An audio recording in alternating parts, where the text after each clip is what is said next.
Kembali lagi di Cerita Cinta Channel. Jangan lupa like, comment, and subscribe ya. Terima kasih. Sore harinya, mereka pulang bersama, berjalan beriringan, dan Pak Raffi setia menemani di belakang mereka. Ketika meninggalkan ruangan, banyak mata yang memperhatikan mereka, terutama para pegawai wanita. Dan seperti biasa, tidak ada tempat yang bersih dari gibah. Aku nggak yakin deh cuma sekretaris. Apa pria kulkas itu sudah mencair? Lihat caranya menatap sekretarisnya itu, beda banget. Saat Elena melewati beberapa karyawan, semua nampak ramah, tapi kemudian kembali menggunjing di belakang layar. "Pak Raffi," ucap Alung. "Iya, Pak." "Tolong kosongkan semua jadwal 3 hari ke depan." Elena melirik suaminya, dan Pak Raffi hanya mengangguk tanpa tanya. Sepertinya pria itu paham betul apa isi kepala atasannya itu. Di dalam mobil, Pak Raffi duduk di kursi depan, sementara Elena dan Alung di belakang sambil sandaran.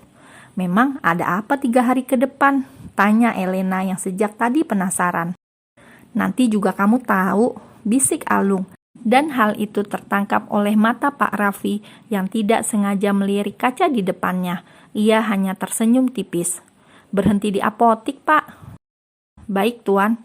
"Apotik Pramita." "Mau cari apa, Tuan? Biar saya belikan."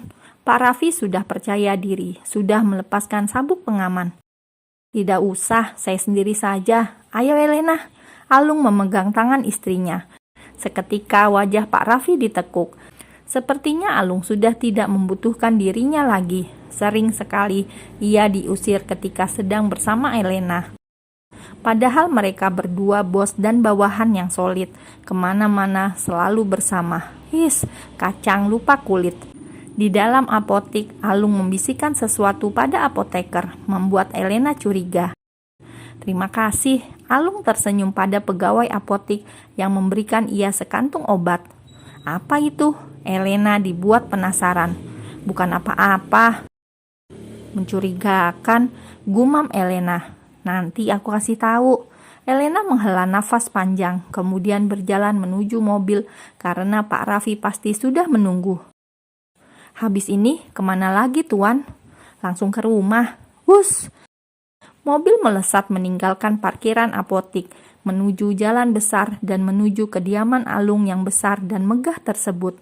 Sampai di rumah, bukannya mandi, Alung setelah melepas sepatu langsung menyalakan laptop.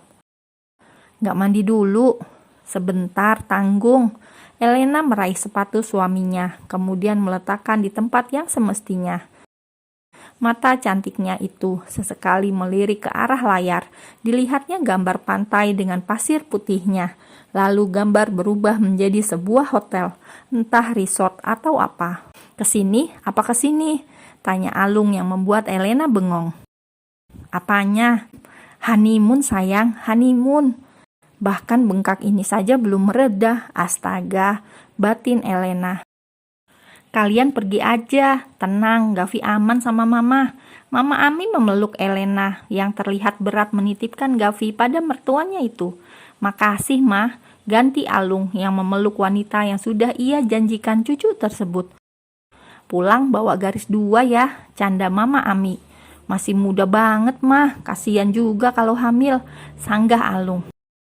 "Lah, kamu ajak Elena honeymoon, lalu ngapain dong? Dokter-dokteran?" sindir Mama Ami dengan nada bercanda. Elena langsung tersenyum canggung, sedangkan Alung, pria itu merangkul bahu Elena di depan mamanya. "Rezeki kan gak boleh ditolak, Mah." Alung hanya tersenyum tipis melihat reaksi sang mama. "Ya sudah, titip Gavi, Mah." "Iya, hati-hati kalian. Tenang saja, Mama bawa Gavi dan Ani nanti ke rumah Mama." "Makasih, Mah." Elena kembali menatap Gavi yang sedang dalam gendongan mama mertuanya, seolah enggan meninggalkan anak itu. "Udah, nanti ketinggalan pesawat. Lagian, itu Pak Raffi sepertinya sudah menunggu kalian dari tadi." Dah, Ma." Di sebuah bandara, Pak Raffi sedang melepas kepergian atasannya untuk berbulan madu. "Kalau ada masalah di kantor, jangan hubungi saya, Pak." Bunyi pesan Alung membuat Pak Raffi wajahnya langsung masam. Baik tuan, tunggu saya hubungi, baru nanti kita bahas urusan kantor. Baik tuan. Ya sudah, terima kasih, kami pergi dulu.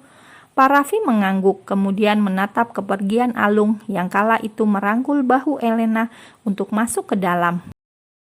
Jika ditanya kapan hari paling bahagia dalam hidup pria seperti Alung, mungkin ia akan menjawab hari ini.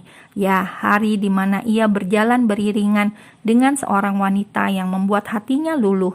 Wanita yang begitu cepat masuk ke dalam hatinya tanpa ia tahu siapa dia. Karena bagi Alung, Elena hanya seseorang yang tiba-tiba masuk dalam hatinya, bertahan lama di sana, dan seperti candu, ia tidak bisa jauh-jauh dari wanita muda yang sangat belia itu. Biur, deburan ombak yang menerpa kakinya yang panjang membuat pria itu sadar dari lamunannya. Dinginnya air laut, terpaan angin pantai yang semilir, menambah syahdu momen bulan madu keduanya. Di atas hamparan pasir yang membentang, keduanya berjalan. Sesekali berkejaran bersama ombak yang datang. Awas, pekik Alung ketika melihat ombak datang dan menerpa Elena. Biur, Elena basah kuyup, sedangkan Alung sempat mundur menjauh. Kemari, saru Alung sambil melepas kaos yang ia kenakan. Begitu Elena datang mendekat, ia menempelkan baju yang semula ia pakai. Rasanya tidak rela melihat lukisan alam itu terekspos. Gak usah, gak dingin kok, Elena gak apa-apa. Aku yang kenapa-napa kalau lihat beginian. Alung menyeringai dan membuat Elena langsung memeluk tubuhnya sendiri. Melihat reaksi Elena, Alung kemudian terkekeh. Pria itu lalu menggandeng tangan Elena. Mereka kembali menyusuri pantai pasir putih yang membentang sepanjang jalan kenangan. Kita balik ya. Kenapa? Udah capek? Enggak, habisnya nggak pakai baju. Elena menatap suaminya yang hanya pakai celana pendek. Nggak apa-apa. Ada pondok di situ. Ayo ke sana. Elena pun mengikuti kemana suaminya membawa ia melangkah. Akhirnya keduanya bisa duduk santai di dalam pondok sederhana dengan atap daun kelapa. Cantik ya pantainya. Elena mengangguk sambil memberikan kaos milik suaminya.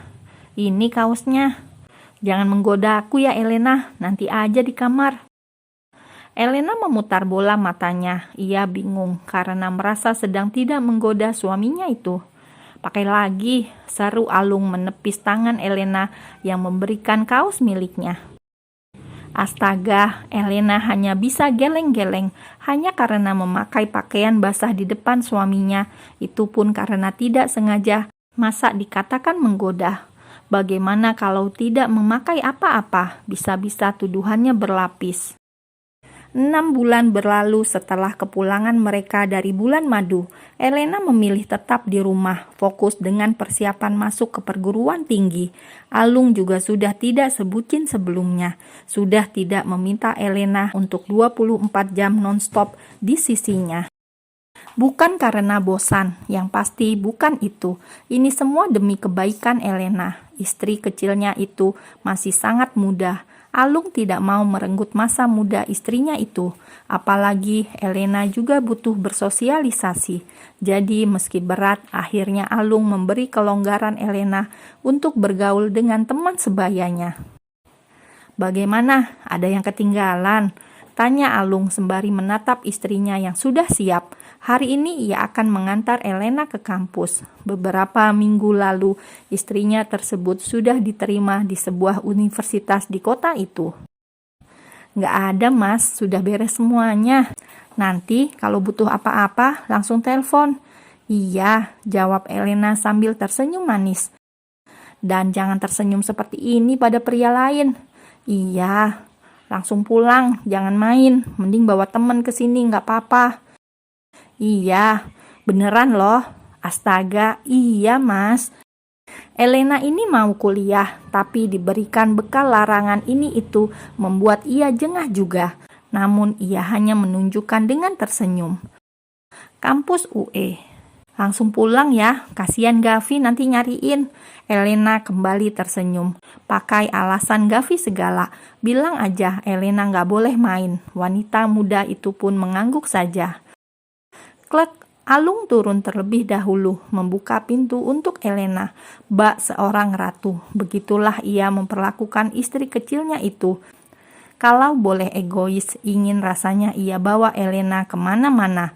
Demi kebahagiaan Elena, Alung pun harus mengalah. "Hati-hati," seru Elena saat melihat suaminya masuk mobil. Alung mengangguk pelan, kemudian menyalakan mesin mobil.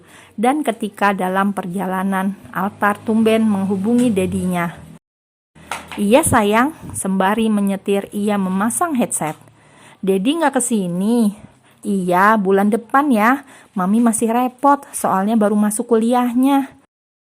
"Dedi aja," anak 9 tahun itu memaksa bertemu dedinya. "Kenapa? Ada apa sayang?" Alung mulai curiga, tumben putranya itu memaksa ia segera datang. Biasanya nggak pernah. "Mama nggak sayang Altar lagi," tangisnya. "Cit!" Alung menepi, ia berhenti tepat di bibir jalan. Mendengar putra semata wayangnya menangis, ia jadi khawatir.